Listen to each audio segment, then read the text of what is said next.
Okay, so this is section 7.1 still, but we are starting a new page, so I made a new video here. So we're going to continue to simplify.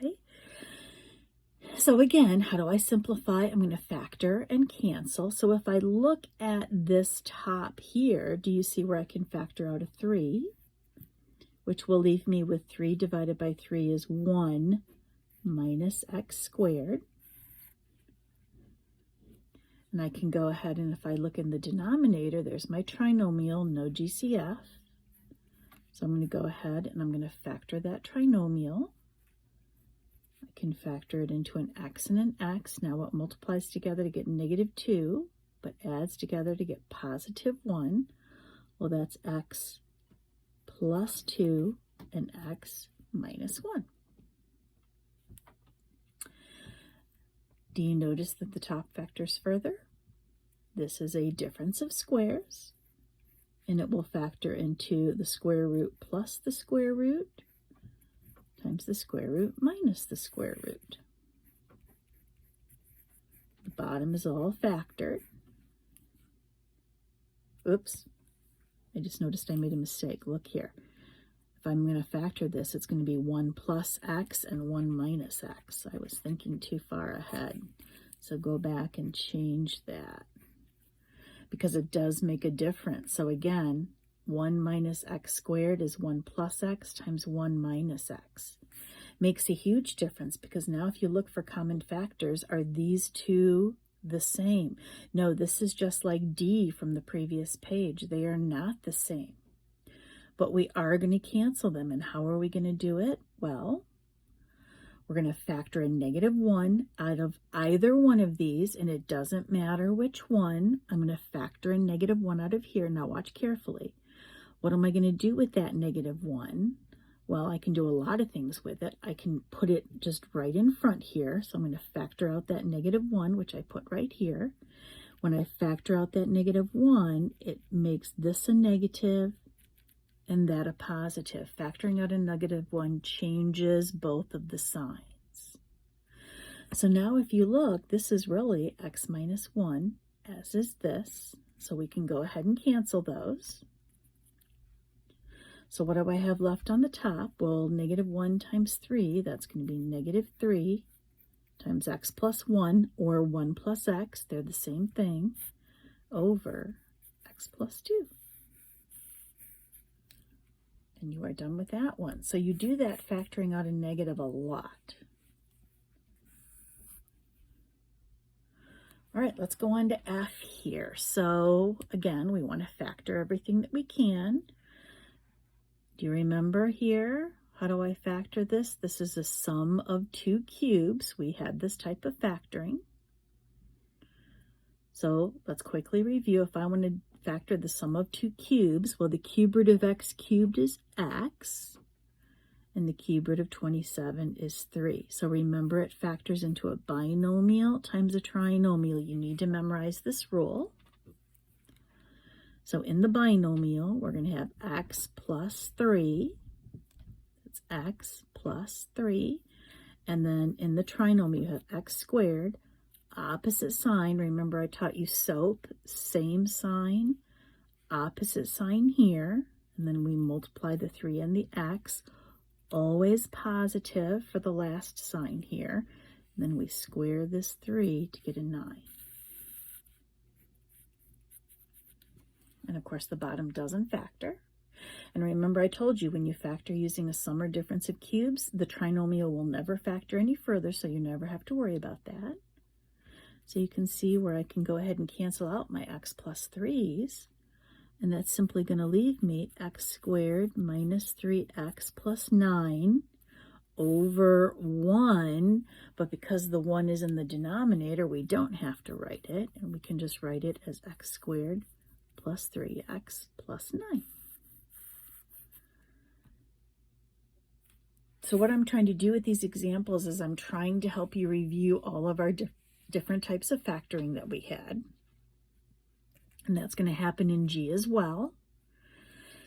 So if we look at the top or the numerator of G, you can see that there's a greatest common factor I can take out, and that is a 3.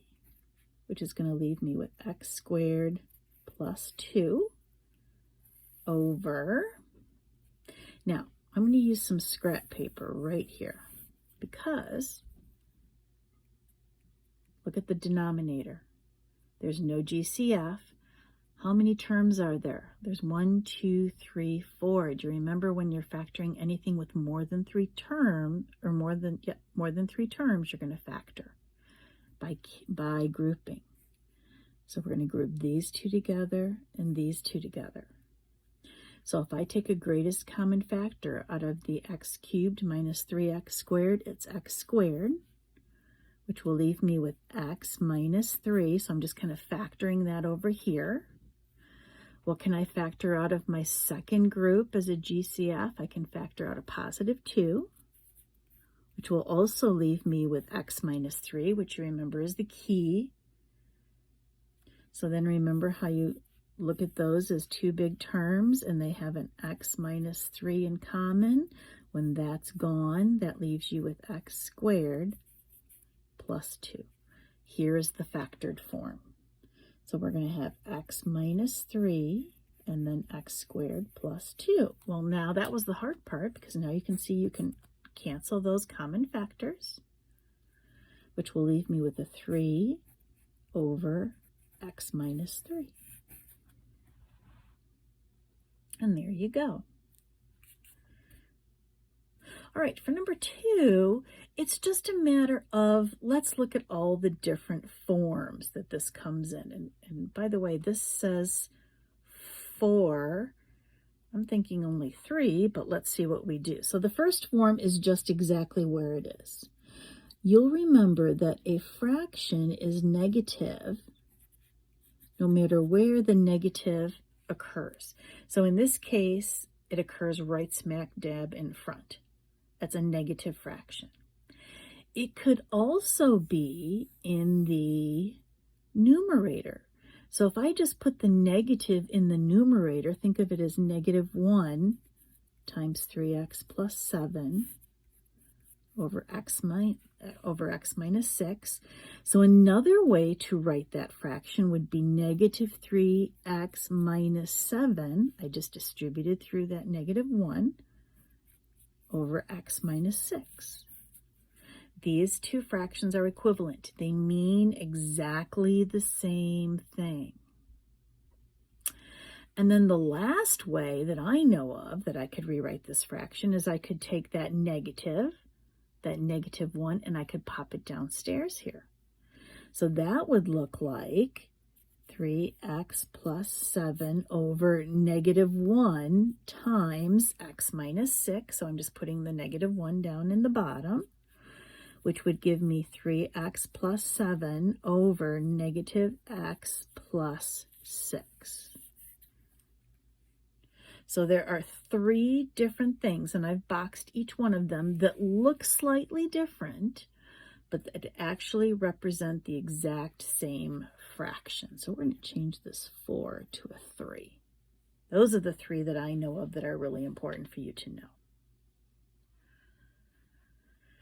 All right, and our last example here. So let's throw these things into a story problem. So a company's cost per book for printing X particular books is given by this rational function.